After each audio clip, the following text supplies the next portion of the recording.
میری زندگی ایک بند کتاب ہے جسے آج تک کسی نے نہیں کھولا۔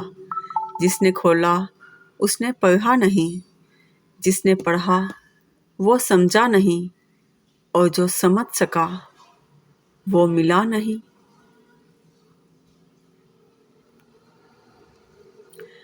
اسلام مسلمانوں کے علم کا نام نہیں، ان کے عمل کا نام ہے۔ یعنی اسلام بولنے والی بات نہیں، کرنے والا کام ہے۔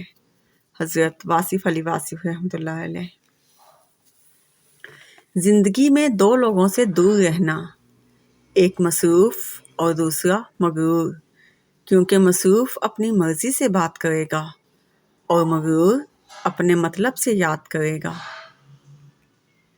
جو کسی کے ساتھ زیادتی کر کے اپنے لیے عزت چاہتا ہے تو اللہ اسے اپنے انصاف کے ذریعے ذلت دیتا ہے۔ کچھ لوگ دور رہ کر بھی دلوں کے پاس ہوتے ہیں۔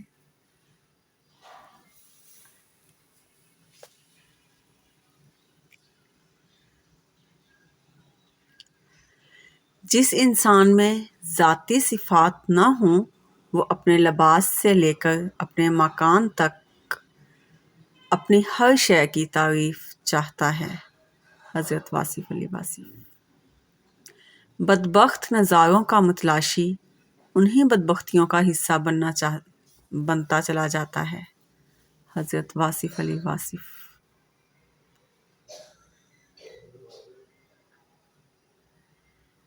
زبر نہ بن زیر بن، کل پیش بھی ہونا ہے۔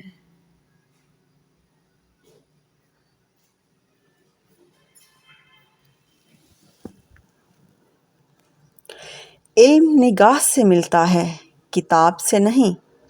علم کا مخرج نگاہ ہے اور اس کا مدفن کتاب ہے۔ واصف خیال۔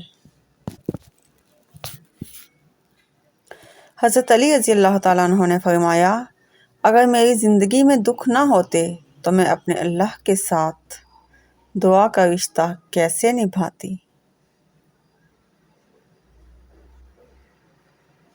نصیحت وہ سچی بات ہے جسے ہم کبھی غور سے نہیں سنتے، اور غیبت وہ بدترین دھوکہ ہے جسے ہم پوری توجہ سے سنتے ہیں۔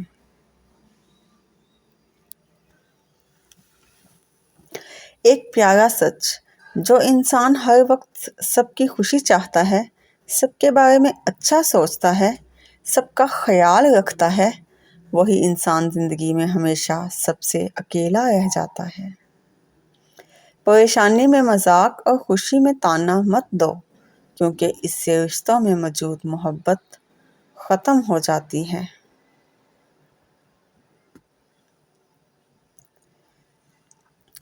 اللہ اپنے کچھ بندوں کی دعائیں اتنی جلدی قبول نہیں کرتا، کیونکہ اسے بار بار اپنے بندے کا مانگنا پسند آ جاتا ہے، اور بے شک اللہ انہی کو آزماتا ہے جن سے وہ پیار کرتا ہے۔ ساری دنیا کے سارے لوگ تجھے اپنے فائدے کے لیے چاہتے ہیں، صرف ایک تیرا اللہ ہی تو ہے جو تجھے تیرے فائدے کے لیے چاہتا ہے۔